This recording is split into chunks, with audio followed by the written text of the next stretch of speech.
தமிழ் திரையுலகினுடைய சகாப்தமாக திகழ்ந்த பழம்பெரும் நடிகை சௌகார் ஜானகி தன்னுடைய 94வது வயதில் வயது மூப்பு மற்றும் உடல்நலக்குறைவு காரணமாக சென்னையில் காலமாயிருக்காங்க. ஸோ இந்த ஒரு நியூஸ் தான் சமீபத்தில் இப்போ வெளியாகி இருக்குங்க. சௌகார் ஜானகி அவர்கள் தமிழ் திரையுலகில் அவங்களுடைய இழப்பு பார்த்தீங்கன்னா அடுத்த ஒரு அதிர்ச்சியாக இப்போ ஏற்பட்டு இருக்கு. ஸோ இதுக்காக திரையுலகத்தினர் எல்லாருமே கண்ணீரோடு இருக்காங்க. 1950 சௌகார் திரைப்படத்தின் மூலமாக கதாநாயகியாக அறிமுகமாகி தன்னுடைய இயல்பான நடிப்பால் அந்த படத்தினுடைய பேரையே அடைமொழியை பெற்றவர் தாங்க சௌகார் ஜானகி. சௌகார் ஜானகி அவங்க தமிழ், தெலுங்கு, கன்னடம் அப்படின்னு 400க்கும் மேற்பட்ட திரைப்படங்களில் நடித்து ரசிகர்களுடைய மனதை கொள்ளையடிச்சிருக்காங்க. எம்ஜிஆர், சிவாஜி கணேசன் உள்ளிட்ட முன்னணி நடிகர்களோடு இணைந்து பல மறக்க முடியாத காவிய படங்களையும் நடித்து காட்டியிருக்காங்க. மேலும் பார்த்தீங்கன்னா நகைச்சுவை, குணச்சித்திரம், சோகம் அப்படின்னு எல்லா விதமான தளங்களிலும் தன்னுடைய முத்திரையை பதித்தவர் அப்படின்னே சொல்லலாம்.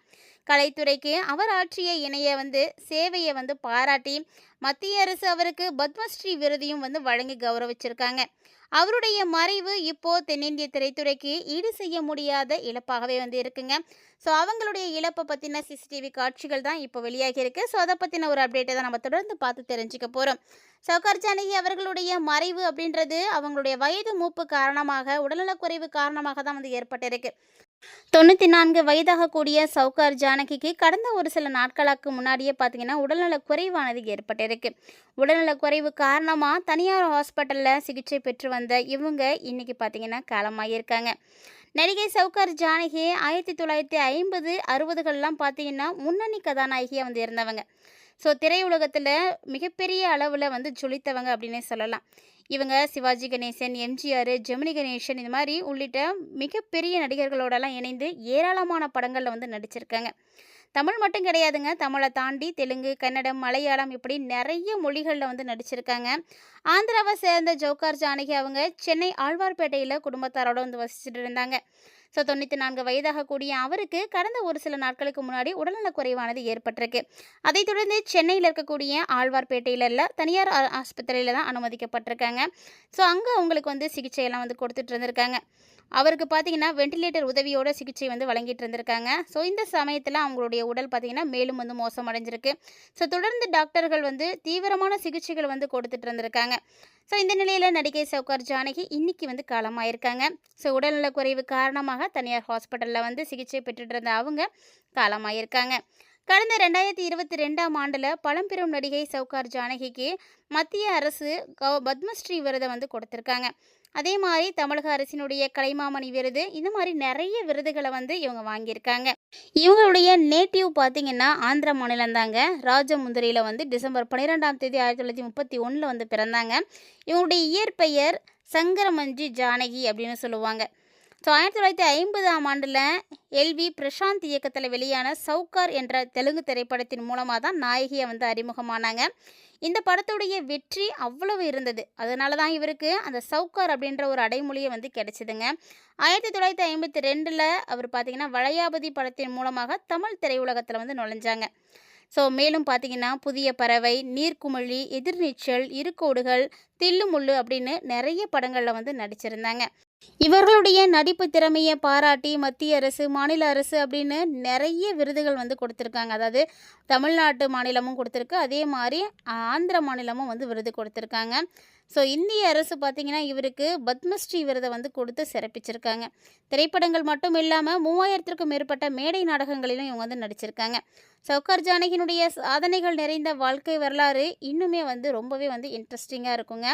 ஸோ அந்த அளவுக்கு இவங்களுடைய திரை வாழ்க்கையானது இருந்திருக்கு. பிராமண குடும்பத்தை சார்ந்த இவங்க பார்த்திங்கன்னா ஒரு மிகப்பெரிய அளவில் திரைத்துறையில் முன்னேற்றம் அடையணும் அப்படின்னு ஆர்வம் இருந்திருக்கு. அது மட்டும் இல்லாமல் இளம் வயதிலேயே திருமணம் இவங்க பண்ணிக்கிட்டாங்க. இவங்களுடைய பேத்தி வைஷ்ணவியும் ஒரு காலத்தில் சினிமாவில் நடிகையாக இருந்தவங்க தான். பெற்றோர், உடன் பிறந்தோர் அப்படின்னு பார்க்கும்பொழுது இவங்க கூட தங்கச்சி இருக்காங்க, கிருஷ்ணகுமாரி. அவங்களும் பிரபல தென்னிந்திய திரைப்பட நடிகை தாங்க. இவங்களுடைய கணவர் பார்த்திங்கன்னா சீனிவாச ராவ். இவங்களுக்கு திருமணம் பார்த்திங்கன்னா ரொம்ப சின்ன வயசுலேயே நடந்துருச்சுங்க. 14 வயசுலேயே திருமணத்தை பண்ணிட்டாங்க. அதே மாதிரி 16 வயதில் நடிகை ஆயிட்டாங்க. யதார்த்த பெண்மணி அப்படின்னு சொல்லுவாங்க சௌகார் ஜானகியை.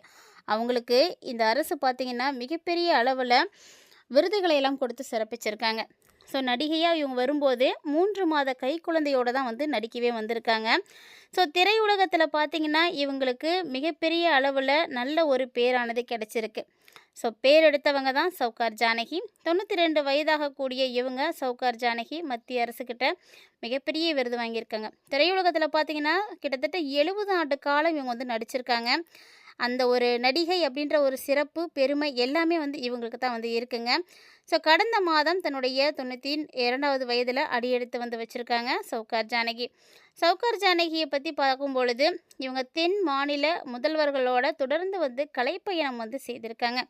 தமிழ் திரையுலகத்தில் பல்வேறு கதாபாத்திரங்களில் பல்வேறு முன்னணி நடிகர்களோட நடிச்சிருக்காங்க.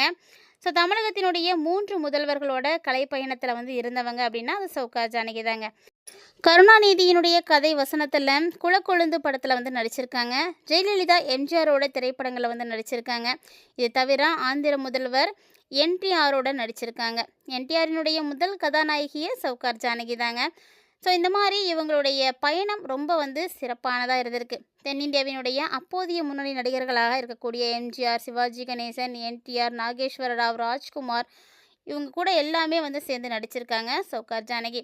தமிழில் பாவேந்தர் பாரதிதாசன் வசனம் எழுதிய வளையாபதி படத்தில் அவருடைய வசனத்தை வந்து பேசி நடிச்சிருந்தாங்க. நடிவேல் எம்.ஆர். ராதாவோட குமுதம் படத்தில் வந்து நடிச்சிருக்காங்க. தமிழில் ஜெமினி கணேசன், ஜெய்சங்கர், சிவகுமார், ரஜினி, கமல் அப்படின்னு எல்லா நடிகர்களோடையும் நடித்தவங்க தாங்க சவுகார் ஜானகி. சவுகார் ஜானகி தன்னுடைய 92வது வயதில் இன்றைக்கும் பார்த்தீங்கன்னா அவங்களுடைய கலைப்பயணம் வந்து தொடர்ந்து இருந்திருக்கு. இவங்களுடைய 15வது வயதில் இந்திய ரேடியோவில் அறிவிப்பாளராக வந்து பணியாற்றியிருக்காங்க. மேலும் அவருடைய குரலை கேட்டு பிரபல தெலுங்கு தயாரிப்பாளர் அவரை திரைப்படத்தில் நடிக்க அணுகியிருக்காங்க. ஸோ அப்போ அவங்களுடைய குடும்பத்தார் வந்து மறுத்திருக்காங்க. அவருக்கு அந்த டைமில் தான் வந்து திருமணமும் வந்து செய்து வச்சுருக்காங்க. திருமணத்தை தொடர்ந்து இவங்க வந்து கலைப்பயணத்தை வந்து தொடர்ந்துருக்காங்க. அதாவது திருமணமான ஒரே ஆண்டில் இவங்களுக்கு குழந்தையும் இருந்திருக்கு. குடும்ப வறுமை இது எல்லாத்தையும் கன்சிடர் பண்ணி தான் அவங்க வந்து அப்போ நடிக்கவே வந்திருக்காங்க. ஒரே ஆண்டில் குழந்தை, குடும்பம் அப்படின்னு எல்லாம் இருந்தாலுமே கூட கணவருடைய நிலையை சொல்லி அதே தயாரிப்பாளர் வி.என். ரெட்டி வீட்டு வாசல் கதவை கைக்குழந்தையோடு தட்டியிருக்காங்க சவுகார் ஜானகி. கைக்குழந்தை திருமணமாகிருச்சு, சாத்தியமே இல்லைம்மா அப்படின்னு தயாரிப்பாளர் சொல்ல குடும்ப நிலையை கூறியிருக்கக்கூடிய சவுகார் ஜானகி தயாரிப்பாளர் அவர் தம்பி எடுக்கக்கூடிய படத்துக்கு அவரையே வந்து சிபாரிசு செய்ய நடிக்க வச்சிருக்காரு. ஸோ சவுகார் படத்தின் மூலமாக அறிமுகமான சவுகார் ஜானகி இன்னைக்கு உடல்நலக் குறைவு காரணமாக வந்து உயிரிழந்திருக்காங்க. அதாவது சவுகார் படம் பார்த்தீங்கன்னா என்டிஆருடைய முதல் ஹீரோயினாக இவங்க வந்து நடித்த முதல் படங்க. ஸோ பிரபல நடிகராக இவங்க மாறினதே வந்து ஜெமினி கணேசன் சாரால் தான். அதனால தான் எப்போதுமே அவர் தன்னுடைய சகோதரர் அப்படின்னு அவங்க வந்து சொல்லிட்டு இருப்பாங்க. அப்படிப்பட்ட அவருடைய இழப்பு இப்போ திரையுலகத்துக்கு மிகப்பெரிய அளவில் ஒரு ஆழ்ந்த சுகத்தை வந்து கொடுத்துருக்குன்னே சொல்லலாங்க. அவங்களுடைய ஆன்மா சாந்தி அடையிறதுக்கு இறைவனை எல்லாரும் பிரார்த்தனை செய்துக்கோங்க.